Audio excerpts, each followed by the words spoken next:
Welcome to Car Crazy Lancashire, where there's plenty of ups and downs.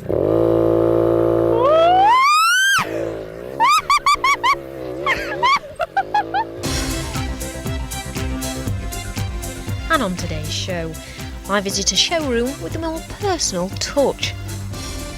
Hold on to your seats as we sample some Formula One experience. And I say never ever again, as I'm terrified in a Lotus Elise.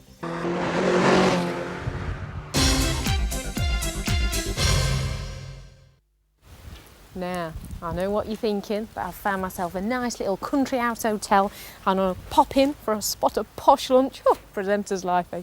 Well, no, you're wrong, because I've actually heard about a place called the Horthorns, and it's actually one of the most prestigious car showrooms in the country. Now, William Loughran started selling cars in his hometown of Walmer Bridge between Preston and Southport. Now, 32 years on, William owns one of the most stunning car collections in the country, hosting such names as the Bentley Arnage, the new Ferrari 360, the Aston Martin Vantage, the Porsche 911 GT3, and the new Mercedes CL Coupe. But that's not the only Mercedes you can find here at Willys. Look at this one, it's beauty. It's a limited edition CL55 AMG. Gorgeous colour, matches my jacket. I think I might have to have a ride in that one later. And what about these two S-classes? We've got the 500 over here and the 320. And of course the sibling to the CL55, this one over here is the CL500. It's stunning, isn't it? And do you know what? Some more in here. Right then. Oh my, what have we here? What an amazing collection. Just feast your eyes on this lot. We've got a beautiful flaming red Ferrari here. That's a 355 Berlinetta. Absolutely awesome. Sat alongside a Porsche 911 3.6 limited edition turbo, let me tell you, finished in stunning metallic grey. Nice and chunky there, aren't they? Jaguar XK8. Nice blue metallic, but maybe when I'm a little older, maybe when I'm 35 plus. And of course the sporty little Mercedes SLK. They're lovely, aren't they? Finished in a nice little blue leather there. Again, it matches my jacket, doesn't it? Oh, look, it's the daddy to the SLK. It's the CLK 55. It's a beauty, isn't it? Of course, it's AMG, but if you're going to do it, then do it in style. Don't get an ordinary Merc. I'm talking of style. Check out this one. Is it the GT3? No, it's not. It's the Porsche 911 Carrera. Now, it may look like a GT3, but it's just got the frock on. That's all. But it's beautiful, isn't it? Who cares anyway if it's not the real thing? And a nice Ferrari 355 Spider. Another beauty. I'm not too sure about the colour though on this one, but you know, I'm getting picky, aren't I? I'm spoilt for choice, but oh, that's it. Oh, you're here at last. Oh, my long lost love. I've been looking for you for so long. The car of my dreams in my blue. Oh, please come and live with me. I'll take good care of you. Oh, we can go for days out together, have so much fun.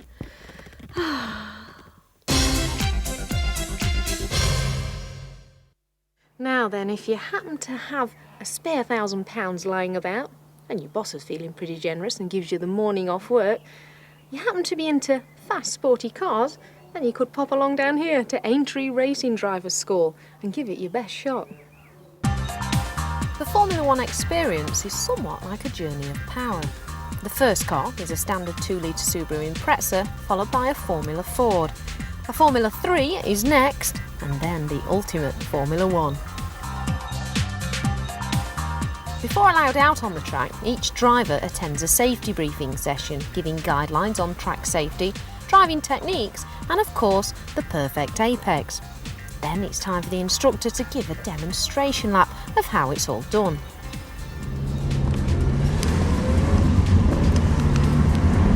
Here we go out onto Three Sisters race circuit.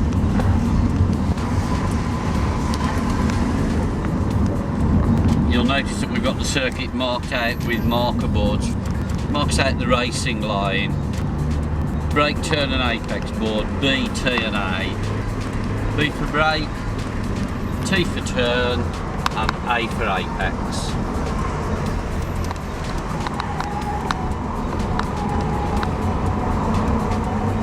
What we're doing is marking out the racing line for you. That's the quickest way around the circuit. Brake boards are purely for guidance. You've got to start braking before the very latest at the brake board. The turn and the apex boards are absolute instruction. When you've got the nose of the car on the turn board, that's where you turn it into the corner. And here we go into the pit lane.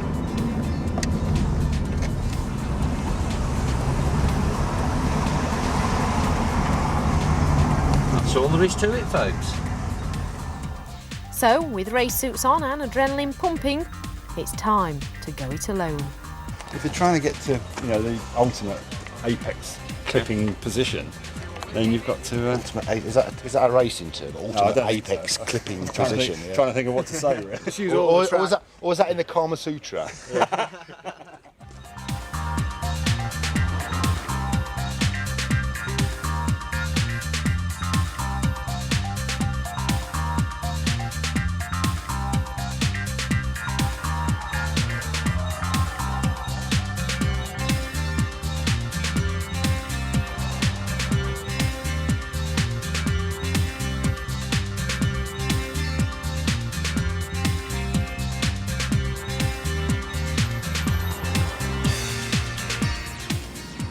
So we've seen the guys in their Subaru experience. But join us next time here when they'll be experiencing the Formula Ford and Formula 3s.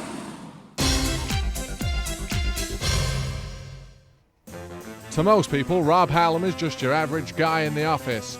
But when his secret boss gives him the call, he springs into action. That's because Rob Hallam has a secret identity. He is none other than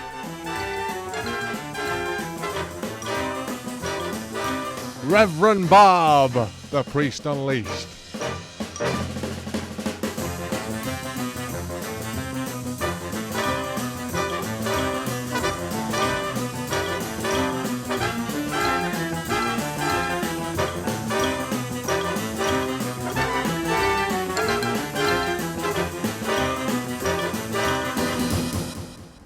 Alright viewers, Reverend Bob here, aka the Priest Unleashed. Now if you've not seen us on the telly before, I'll tell you who I am, right? I've got two passions in life.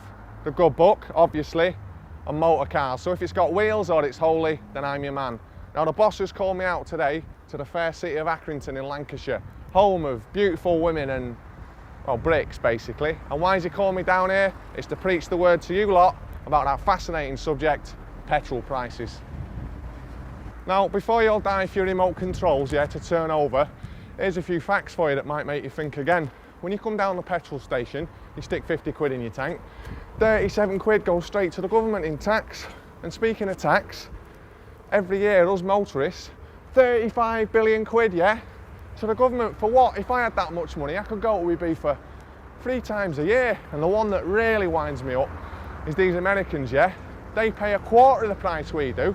It's no wonder they're so fat and overweight. They don't need any exercise, just sat in your car all day. And I'm getting well stressed here. I think I need to calm down. Let's go and get a word on the street. Here we go, chap here. Do you drive, sir? Yes. What do you think of petrol prices? Absolutely disgusting. When I compare prices around the world, it's disgusting. Drives you mad, doesn't it? What? How long have you been driving then, mate? 63 years. 63? Yeah. How much money do you think you've spent on fuel then in that time? Oh, I don't think about it. It's frightening, isn't it? Yeah, I don't think about it. Sorry there, mate. We're doing a bit of a survey on petrol prices. Oh, aye. And you're obviously, that's something close to your heart. Oh, it certainly is. What do you think about it? Have you got any views? Diabolical. Diabolical. What, too high or they could be higher? Oh, too high. Far too high petrol. Now, are you worried how much petrol's going to be when your daughter's sort of at driving age? Well, yeah, I suppose so. Don't worry about that. He just follows me around. I try and get rid of him myself. It's worse when you're in the bath. Right, you're in your car how many hours? 12, 18 hours a day? What? Well, not 18 hours, but 10 hours. Yeah, what do you think of petrol prices? Petrol prices are really bad. I mean, how much do you spend a week on petrol? About 60 to 70 pounds. 70 pounds, so that's about 50 quid of that goes straight to the government in tax. Well, if they're going, let them go. What can we do? We got no choice left. So every time the petrol price goes up, presumably you've got to stay out and work a little bit longer. We have to. Here we go, it's Tom again. Tom, you were getting into it before. Yes, yeah. Petrol prices, isn't it? That's it. Yeah, well, it's not just the price you pay at the pump, you know. It's transport costs, passenger costs on buses. I mean, this bus business is a load of rubbish. Because we're still having to pay, aren't we? They slap you time and time again, don't they? Exactly, yeah. And at the pump, you're paying tax on petrol, you're paying VAT, I like this guy. and you're paying tax on VAT. He's got a lot to say. You should write a letter about that, mate. Fantastic. Is that my lot? Oh, good. So there you have it, viewers. The good people of Accrington giving their forthright views on petrol prices. I've been Reverend Bob, the priest unleashed, and just remember, the man upstairs, he loves every one of you. Later.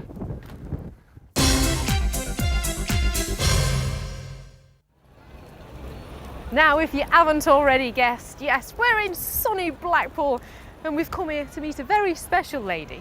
Her name's Pat Mancini and she has a very unusual taste in prestige cars, so let's go and take a look.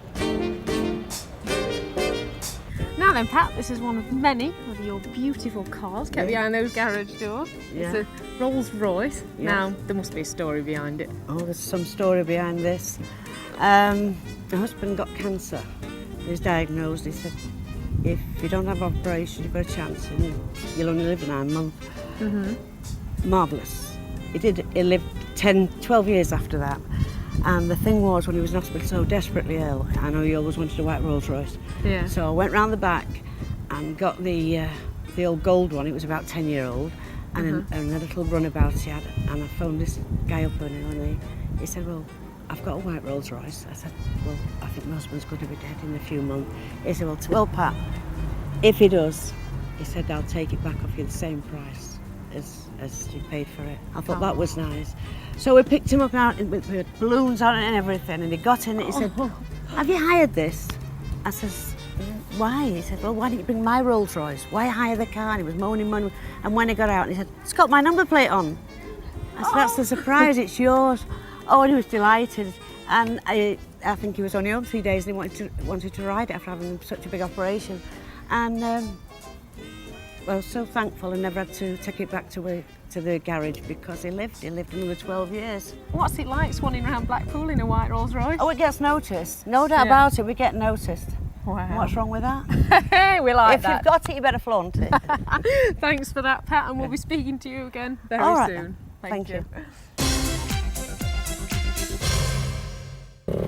So join us after the break in all the madness of Car Crazy Lancashire.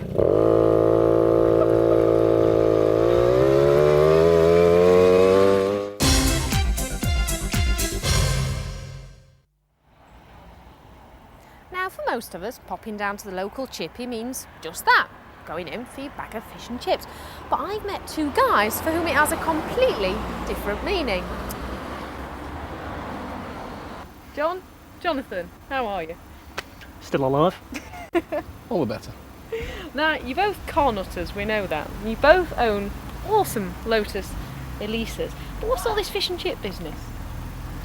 It's basically an excuse to go out and have some fun. With fish and chips? Yeah. Sometimes. If you're hungry, then maybe. The idea is an excuse to get out, enjoy the car, enjoy the roads, and put a smile on your face.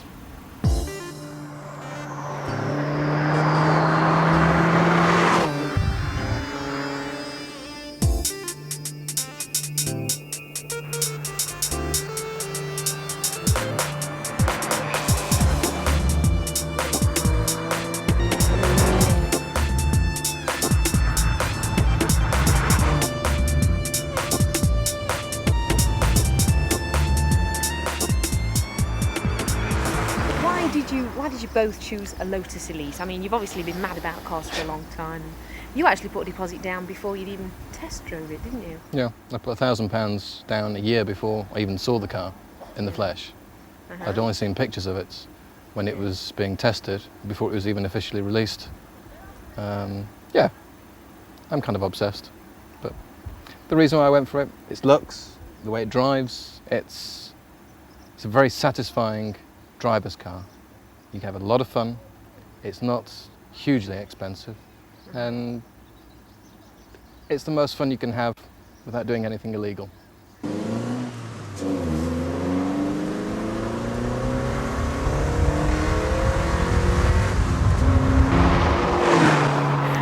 Jonathan, what about you? Same, I mean, were you the same? Did you also put a deposit down beforehand? Not quite. I went along for a test drive. Came away, worked out that I couldn't afford the car and put £2,000 down on it anyway. You got to have it. Well, I just got blown away by it on the test drive. It was just so much fun to drive and it looked like it was marginally practical. What actually blew you both away? Was it the handling of the car? Well, the looks and the handling, I'd say, because I think that's the thing that's impressed me most about the Elises. I think it's just an overall love affair. I mean, the handling is mind-blowing. I read in car magazines previously before owning this about the journalist saying, it's like you are one with the car, which sounds like somebody coming up with verbal diarrhea. When I drove this, I actually understood what they meant. You are synaptically linked with the car. What it does, how it steers, how it brakes, how it handles, you feel it. You don't see it, you feel it, and it's the biggest smile you can have. It is out of this world.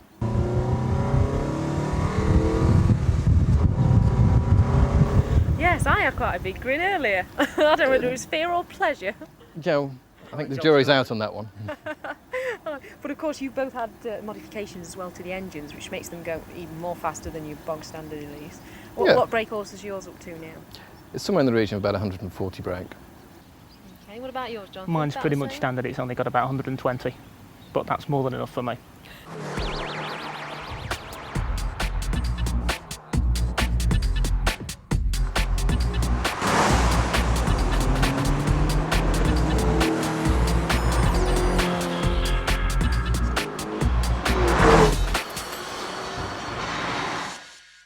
Okay, I'm getting a bit peckish. I don't know about you guys. I think it's time for fish and chips. Sounds like a plan. Works for me. Right then, off we go. Alfred, came with you. Shall I go through?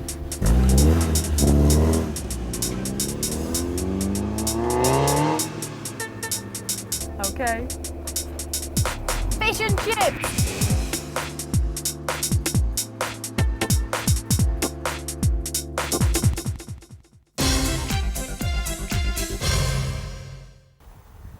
Now here we are back once again at William Loughran's garage, full of very special prestige cars, just like this one here, this Mercedes S500.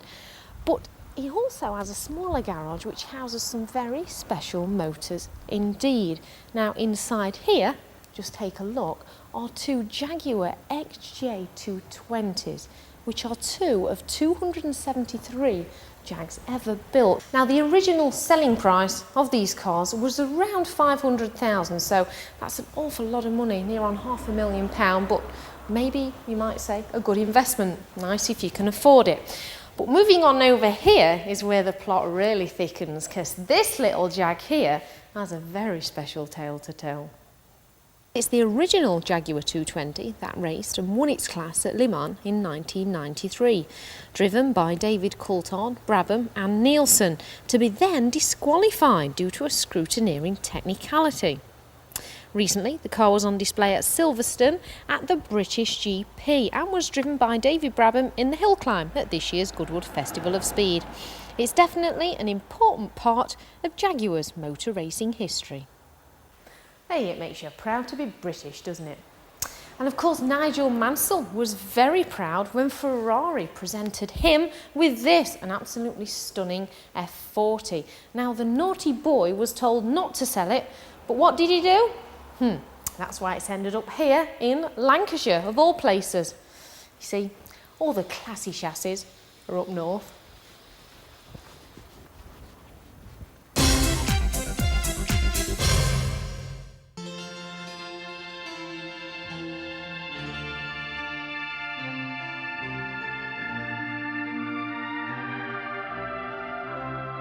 Well, you've guessed it, these Lancashire folk are a bit crazy about their classics, and over the next 6 weeks I'll be looking at some of the most cherished cars in the county, here at Burnley Classic Car Show.